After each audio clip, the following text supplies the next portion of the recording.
Going to go through my entire Sega Game Gear collection in this video, purely for two reasons. I started doing the Game Gear UK tour, I think, at the beginning of this year in 2024, when I was going around to different counties, different cities across the country, different retro game shops, CXs, gaming markets to pick up loose Game Gear games. I've never collected a full set before, but it kind of feels like one which I do want to go for a full set on. So I've not been picky. I've just any games which I see, which I like the look of, I've been picking them up. And I wanted to do this video now because I've actually got 40 games now, so it's a fairly decent, substantial amount of games. I've got a couple of Game Gears that are both modded. Really am enjoying playing my Game Gear. And I thought no better reason to do the video than right now, because just of this week, I've actually ordered 40 games. So there's 40 games here, which I'm going to go through the collection, show you. I'll put some footage on the screen so you can see exactly what games we've got. There's a couple of games which are a bit more on the pricier side than some of the others. But even the common games, some of them are really good. So we're going to go through, talk about each game, show some footage. Let me know in the comments if there's any Game Gear games which I need to be getting or games I need to play, because I haven't played all of these games yet. I've only played them for like a quick 30 seconds, you know, just to capture a bit of footage and talk about them when I've picked each game up. But I've got 40 games. I ordered a massive bundle off of eBay. I'm really excited to show you it in the future when it comes and arrives. So that'll be in a future video, because on that bundle, there was 2 or 3 games that paid for the whole bundle.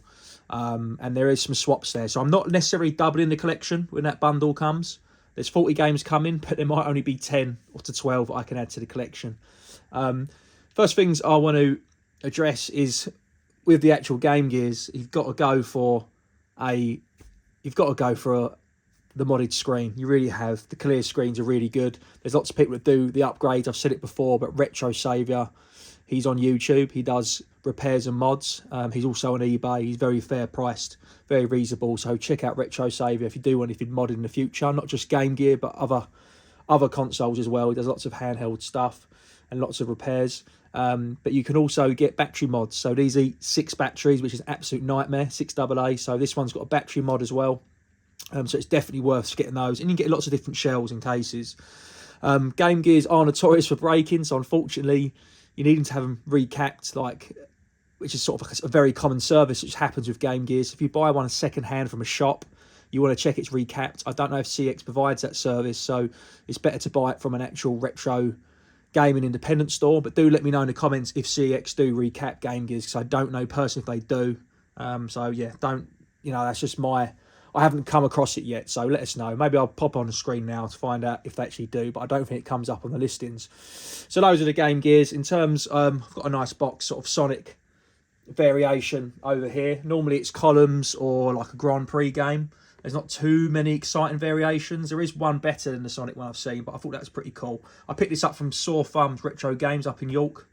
That's when the sort of series of the games came along. I've got a couple of accessories. I can't remember if I got these from Doorway to Darkness in Doncaster, but yeah, some of the wide and then the super wide. I don't use these guys, to be brutally honest with you. I do want to get I'd like to get those just boxed. They're pretty cool. I'd like to get the TV adapter, because I had that back in the day. I want to get all the accessories really boxed if I find them in good enough condition. But for me, it's all about the loose games. I'm starting another series at the moment. So I'm loving my handhelds at the moment, collecting Game Boy Color games. And I'm actually doing those boxed because I love the look of the boxes and I find them very nostalgic. But for me, I've got a lot of nostalgia for Game Gear. But the boxes, I just don't remember them too much. They don't really stand out. They're not too exciting, a bit like Master System boxes. They don't really do it for me. So I'm happy to collect loose, and that way it is so much easier and cheaper to find. So I'm not bothered about manuals. I'm not bothered about resellability. I'm collecting it purely to play and enjoy collecting something, because it is fun collecting. So, yeah, I don't need to bother with the boxes, is what I'm saying. So I'm going to dive straight in now. We're just going to pull the games out. So we've got here Sonic the Hedgehog. Of course, you've got to have Sonic. Don't need to say too much about that. And then Sonic 2. So we've got them on there. There are some other Sonic games which I haven't actually got. I'm getting one, spoiler alert, one is coming in the bundle. But there's a couple of, I think there's 3 other games. So there's Sega Chaos, and then there's a Towers Adventures game. And then there's another Sonic game. Oh, there's a Sonic Racers. Yeah, there's actually about 5 or 6. There's actually quite a few. But a couple of them are actually unique. And they're not ports. They're actually standalone titles that own exclusive for the Game Gear. So they're really cool to get. Alien, really good game. Alien 3. Not my favourite. I've moaned about this before. I've done a video about worst game ever on the SNES. And that was a Taz game. It wasn't actually that bad when we was playing it. But yeah, I'm not a big fan of the Taz games. The Space, Mars Attacks, or whatever it is, all the different ones. Power Rangers, pretty cool to have that. A lot of nostalgia for Mighty Morphin Power Rangers. Wonder Boy, honestly, one of my favourite games for the Game Gear and arcade. Just love the soundtrack. The art's got nothing to do with the game whatsoever. It really hasn't.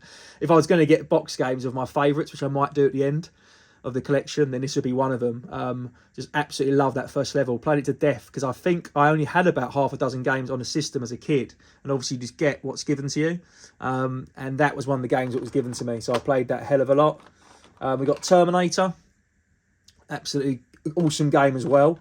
I've not played this port, but I've played it a lot on the Mega Drive. Lion King. I haven't got the Aladdin port. Really want to get the Aladdin port. But yeah, this is Lion King.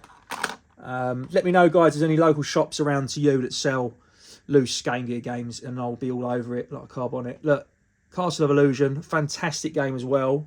I'm assuming World of Illusion is on the Game Gear as well. They're honestly amazing games, especially on the 16-bit era with the Mega Drive. They're absolutely awesome. I need to play this because I love Beavis and Butthead. I've got Beavis and Butthead stuff everywhere. Got like, an original comic here. I love the game on the Super Nintendo. I've also got it on... What else have I got it on? Is it on N64 as well? I've got it on everything. Every single port. Oh, Sega Mega Drive. But they're different games. They're not always the same. Like side-scrolling platform games. What else have I got? I've got some more Beavis and Butthead here. That bad boy. But yeah, so I really need to play that. I think it's the same as a SNES or Mega Drive, but I don't know. I do not know. Again, that's one's a little bit more on the pricey side. So once they go out of stock... Oh, look, Land of Illusion. So not quite World of Illusion, but Land of Illusion. So it is there. Once games go out of stock, they do get a bit pricey. This one is a bit of what I call big hitter. It's obviously only a loose game, but it's still over £40. So if it costs more than it did originally loose, then that's what I call an expensive game. One that's crept back up in price to its original value and gone past it. So Simpsons, even though people say it's a terrible game, it's on the NES and all sorts, I really enjoy that. It's actually one of the games I actually play quite regularly. It's very, very hard, but I just find it really fun. I do like the Simpsons games, even like, what was it, Krusty's Funhouse. I like that, just because I had them as a kid, that's why. Again, I've not played this yet. This is quite an expensive game because it's rare. Bonkers, and Bonkers is on the Sega Mega Drive. Let me see if I can pull it out for you guys, because that is a fantastic game. It's just really... you just grab that without stuff falling. I've got Beavis and Butthead there as well, look, on the actual Mega Drive, because that was next to it. Bonkers, if you do see this, again, it's quite a rare title to find. Pick it up, because it's basically just like 6 mini games or so, but they're all individually really good. Shouldn't sleep on that when you see it. Bonkers is really good. I'm hoping that's similar. I know it's called Wax Up, so maybe it's a slightly different game, but I'm hoping it's sort of the mini game-esque of this. Let me know, guys, if you played Bonkers. Maybe that one after the video, I'll chuck that in and play it to see what it's like.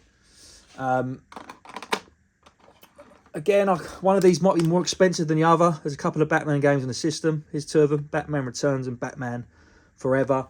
They're quite good, the Batman games. They're quite inventive with the Game Gear. It's obviously only a 2-button system, but on one of those Batman games, you actually kick by pressing the start button, which is quite funny. So rather than pause, you can't. You actually just does another move. So it always makes me laugh how they get like Mortal Kombat on 2-button systems. It's because they have things like you press up and then you punch, or up unleash kicks or power kicks, and you press start and it does a special. It's quite funny how they make them work. Shinobi, big up Retro Chef, and that's his favourite arcade game. Spider-Man, so this is Return of Sinister Steve, Return of Sinister 6. That's actually quite an expensive game, I think, in terms of loose Game Gear games. Spider-Man, all Spider-Man games are becoming desirable, aren't they? G-Lock, very cheap game, but very, very, very fun. It's actually a really good game, that is. I showed some footage of it before. when I picked it up and I played it. And I always play the games just to check their work and give them a clean. And normally I just play them 30 seconds or a minute before I put them in the collection. But I actually sat there playing that. It's really good. Again, not the best system to play sort of track and field games, but I do love these Olympic games. I prefer them more on like the Mega Drive and stuff. I mean, they're better on the arcade. On the NES, that was a laugh, track and field and stuff. But yeah, not the best system to play handheld with actual Olympic gold. Just gonna have a sip of my cup of tea. 1 second.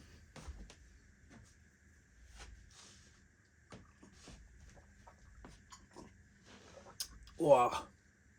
Right, what we got? Cool Spot. Again, I've said it before. I like the concept, but I don't really like these types of games. I've actually sold them before. Spot Goes to Hollywood. Anyone that had the Mega Drive, I actually sold them. So I picked that up just purely because I came across it. Really interested in this because it's actually a half decent game, sort of run and gun platform. Global Gladiators, a McDonald's game. It's actually okay, which I'm really shocked about. That McDonald's have made a game that's actually okay. So we've got another Shinobi 2. I think that was gifted to me by RetroEd UK. So a big shout out and thanks to RetroEd UK. He did give me some of his swaps when I got into the Game Gear collection. He might have given me one of his Spider-Man games as well. I feel like he did. So thank you again to Ed if he gave me this one or the other one. But yeah, Spider-Man games, they're very, very collectible.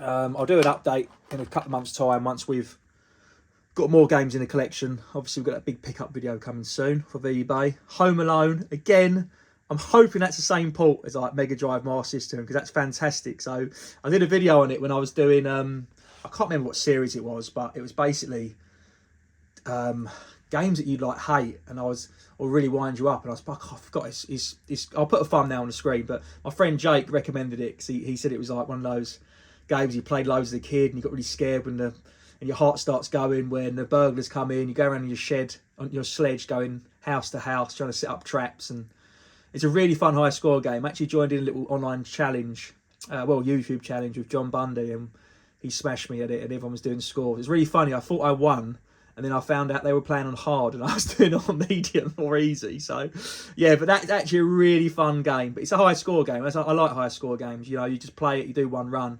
So yeah, you've got about 20 minutes on the clock, I think, until the police come. And then you've got to try and save as much of the loot and the house as you can and do as much damage to the bad as you can. So that's a really good game. Another game that's very cheap, very fun. Woody Pop is another game that's a bit like Breakout. It's a game a bit like that I haven't got yet called Devilish. Again, it's a really cool game. I saw Retro Break picked it up at a gaming market, I think. Maybe in Milton Keynes, but it's basically like a bit like so you've got like a paddle, but then you're actually moving up through the level with the ball and you're using a ball to kill monsters. Really cool concept, Devilish. I'll hopefully pick that up in a future video. But yeah, that's a cheap game, bit like Woody Pop, but not actually a bad one. Indiana Jones, again, quite a game that some people want to play and quite collectible, desirable, a franchise that's still going and was retro. However, I have no idea what I'm doing in this game. I haven't got very far. A bit like the Batman games, like literally like stuck on the first level. Crash Dummies, I've not played enough of. I had some Crash Dummy figures and I think an 8-bit game, but I was really disappointed with the Switch Crash Dummy game. I actually sold it. I had it physical and I thought it was terrible. So I'm hoping that's nothing like that. Right, this game is actual American one. I've not played it because I'm not that into Star Trek. But that was given to me from Ed, so you can't turn down a gift, so I thought I'd add it to the collection. But if we go all pow at some point, that might get traded. Obviously, I'll offer it back to Ed first because he gave it to me. The stands are from Etsy. I don't know if I said that at the beginning of the video, but yeah, they're from Etsy. If anyone wants to message, I can say who the buyer is. Tell you what, I'll link it in the description. Donald Duck game. Doesn't even look like Donald Duck, looks more like Yogi Bear. But yeah, Donald Duck's there. Outrun, there's actually 2 Outrun games. And the other one I've got come in the bundle. This is Outrun, there's Outrun Europa. I'm actually not a big fan of that port, to be honest with you. I prefer it in the arcade. I don't really like any of the... I mean, I know the Coast to Coast is popular, but handheld, not a big fan of it. Which is ironic, because the Road Rash, this is probably one of my most played Game Gear games. Road Rash, this port on the Game Gear is really, really fun. One of my favourite Mega Drive games, Road Rash. 1, 2 or 3, take your pick. Second's the most nostalgic for me. But this game is absolutely awesome. Really, really good. Really good port, that is. Paperboy. I know Alex, who's Star Gamer, loves Paperboy. I've had it on every bloody console, but I'm just rubbish at it, to the point where I hate the game. And I don't even like playing the arcade version. Streets of Rage, very, very good, even though it's bad. It's bad, but good. It's quite good how they've made it work. So, like, once you do a couple of punches, you get in a combo and it does an automatic, like, throw. It's actually quite good how they've made it work in the system. One of those quite expensive. I'm assuming it's the second one. But I know Streets of Rage 1 is expensive on the Mars system, isn't it? I think it's a port of that. Columns was literally Sega's attempt at Tetris. It's actually a good game. There's a more fun puzzle game. I was talking to this week to Pete on a retro tip, and he was really enjoying. We were back and forth in the comments. He just said he loves. Was it Mario and Yoshi or Dr. Robotnik? There's a couple of puzzle games that he likes as well. So don't just get stuck with Tetris. There are other games. Prince of Persia, I actually really like that. It just reminds me of like DOS gaming. Do you know what I mean? Like Windows 95 pre. I just remember playing Prince of Persia. So I still find that really fun. Very hard, but I just love it. It's a bit like ASMR, whatever it's called. Like the sound of just the level happening. Like it's just it's really cool. Really, really enjoy that. Oh God, I've dropped one. Right, the one I've dropped was Wrestling Steel Cage, which, to be honest with you, see if I can grab it. If it's anything like the Game Boy port, it's a nightmare because you're looking for a cage the whole time, which is quite hard to see past. There it is. So yeah, Steel Cage, WrestleMania. Down to the last two. So I've saved a terrible one for last. RoboCop versus Terminator. I think that might be Retro Ed's favourite arcade game. When we first met in Retro Hunter. Sorry, in next door to Retro Hunter. Of course, it's been so long, I've almost forgotten the name. That's blasphemy. Neon Knights. When I first bumped into Ed, he was playing the RoboCop game in there. Super Kickoff. What a way to end the video. But yeah, guys, that's the full Game Gear collection. So yeah, I've got two systems. I've always got one as backup in case one breaks. Yeah, Etsy for the stands. I'm collecting loose carts, whether it be shops, eBay, or Vinted. I'm only going to collect the box stuff, like one of each that I see. But yeah, that's the Game Gear collection, guys. Let me know if you do love Sega Game Gear. And yeah, hopefully catch you guys in the comments. And I'll see you soon for another video. Cheers, bye bye.